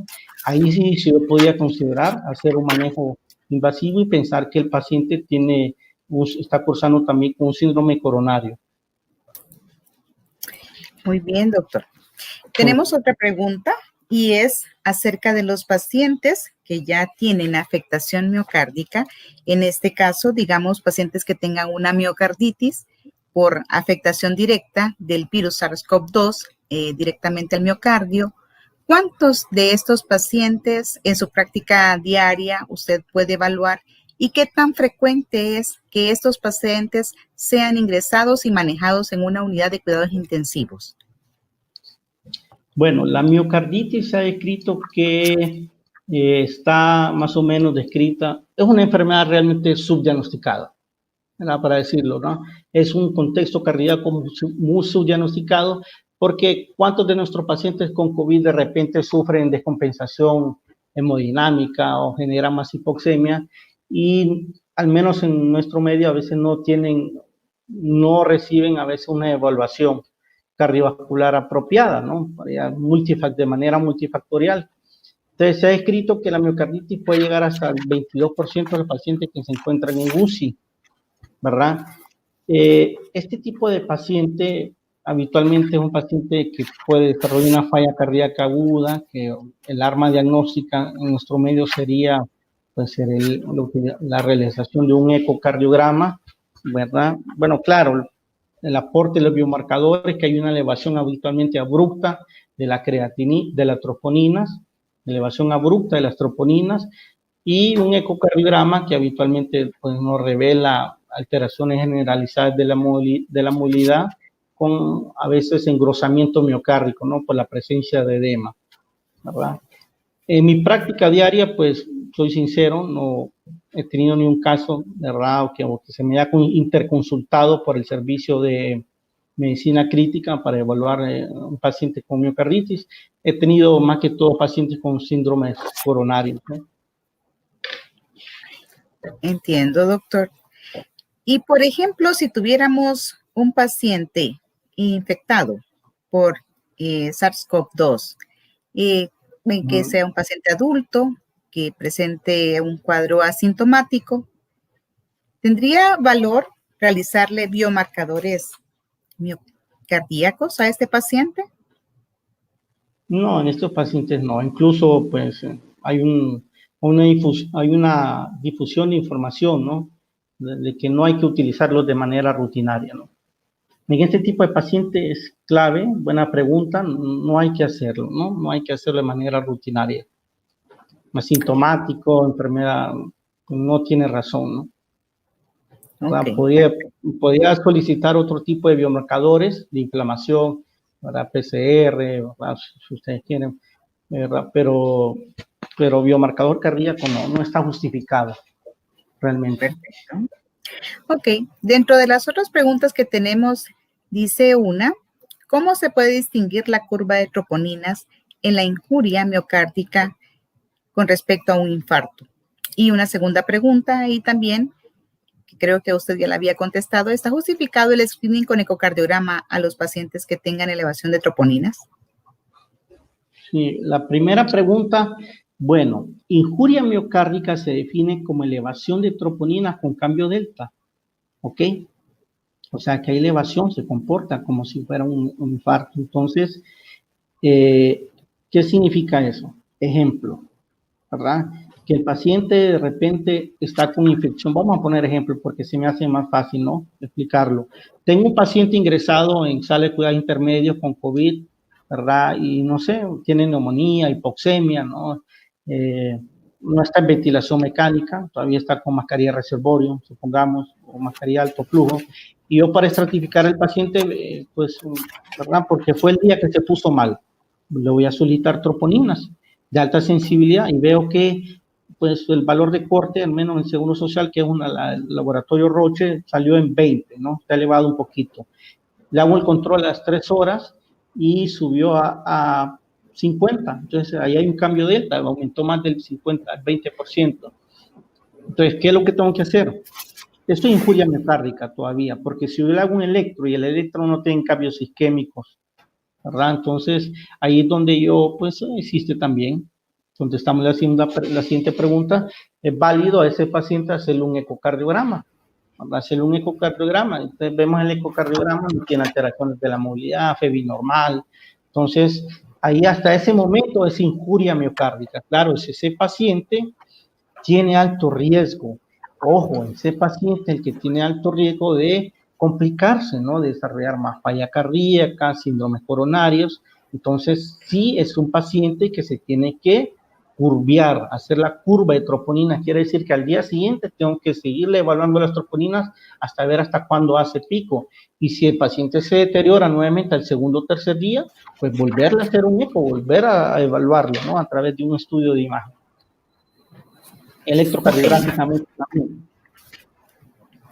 También tenemos una pregunta, dice doctor Barrientos, ¿se podría decir que el péptido natriurético es un factor de riesgo independiente para aumento del porcentaje de mortalidad en afectación miocárdica por el COVID, incluso mayor que la elevación de las troponinas cardíacas? Debería de preocuparnos, dentro de la misma pregunta, más la elevación del péptido natriurético a la elevación de las troponinas ultrasensibles. Bueno, buena pregunta. En realidad hay pocos estudios que nos digan eso, ¿no? No sé, al momento no he leído de cuál sería otro más. Pero en lo particular, ¿verdad? En lo particular, la presencia, elevación más de troponina, los dos se correlacionan, pues. Hay una correlación prácticamente lineal entre ambos, ¿verdad? Si aquel paciente tiene elevación o injuria miocárdica aguda, pues va a tener elevación sostenida y ascendente igual de la troponina, igual que el ProNP, ¿verdad? Pero la forma pero habitualmente, lo que se ha visto que la troponina es un factor independiente mayor de mortalidad, ¿verdad? Más que actualmente en otras enfermedades y en COVID para predecir mortalidad. Perfecto. Y una última pregunta sobre su excelente tema es, ¿existe algún tratamiento específico para los pacientes con injuria miocárdica? Esa es una excelente pregunta que yo estaba esperando, ¿verdad? Estaba esperando. Es la pregunta de la noche esa. La pregunta de la noche. Pues realmente no hay algo específico, ¿verdad? No hay algo específico. O sea, todavía no hay estudios serios que digan, por ejemplo, este paciente que tiene elevación de troponinas o ProNP, por ejemplo, tengo que dar aspirina, antidegradación plaquetaria, estatinas. Hay estudios de que dicen que sí, que puede dar estatinas, que puede dar aspirina. En este caso, ya sería opinión de experto, estratificar bien al paciente, ¿no? ¿Verdad? Si es un paciente que tiene comorbilidades, que tiene cardiopatía isquémica, antecedente de cardiopatía isquémica, o hipertenso, que tiene cardiopatía hipertensiva, pues es individualizado, pero no se ha visto realmente que existe un tratamiento como tal, dirigido, como decir aspirina o estatina, realmente eso vaya a disminuir la mortalidad como tal. Es más que todo el enfoque global del tratamiento por el COVID, ¿no? Las otras terapias, llámense inmunosupresores, esteroides. Pero debe individualizarse, no estaría mal. O sea, nadie quita que usted pueda dar aspirina o estatina a un paciente de alto riesgo cardiovascular que tiene COVID. Claro, lo que sí está claro que si un paciente y era isquémico, conocido, ¿verdad? Ingresa por COVID, un paciente que tuvo un infarto, que es reciente, que tiene stents y todo eso, debe continuar con su terapia habitual, no debe suspenderse. Muy bien, creo que hemos discutido ampliamente su tema. Hasta el momento, esas son las preguntas que teníamos. Agradecemos por habernos expuesto excelente manera su conferencia, dándonos ejemplos prácticos de los pacientes que probablemente tengamos cada día que hacemos el trabajo diario.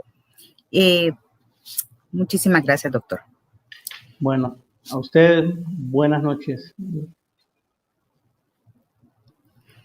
Quiero agradecer nuevamente en nombre de la Asociación Hondureña de Cardiología a todos los asistentes a este primer día de conferencias de la Jornada Virtual de Actualización en Cardiología 2020. Hemos discutido, hemos escuchado la opinión de personas expertas en los temas acerca de situaciones de enfermedad cardiovascular asociadas a la infección por SARS-CoV-2, que es el tema del momento. Gracias a los dos conferencistas que el día de hoy tuvieron a bien compartir con nosotros ampliamente sus conocimientos. Por supuesto, de nuevo, quiero agradecer a cada uno de los patrocinadores, a cada una de las casas farmacéuticas que con su patrocinio y su apoyo están haciendo que este evento sea posible. Quiero que todos estemos el día de mañana. Están cordialmente invitados para mañana a las 7 de la noche. Vamos a desarrollar también dos temas sumamente importantes de interés de la actualidad para cada uno de los colegas que podemos ver pacientes adultos con enfermedad cardiovascular y en este momento la infección del SARS-CoV-2, que tenemos que tener información diaria, así como lo decía la doctora Solórzano. Cada día van saliendo más artículos, cada día se van dando nuevos conocimientos acerca de esta enfermedad que nos tiene estudiando a diario. Los temas de mañana que se van a desarrollar, el primero es el tratamiento antitrombótico en el paciente con COVID-19, cuya conferencia estará dictada por el doctor Ramón Funes. Y el segundo tema que se desarrollará es enfermedad cardiovascular, diabetes y COVID-19, que será impartida por el doctor Mauricio Varela. Creo que el día de hoy hemos cumplido efectivamente y exitosamente con el objetivo de esta noche. Quiero decirles que pasen una feliz noche, que descansen mucho para que el día de mañana estemos con todas las energías y la mentalidad abierta para poder aprender una vez más acerca de la enfermedad cardiovascular y COVID-19. Dios les bendiga.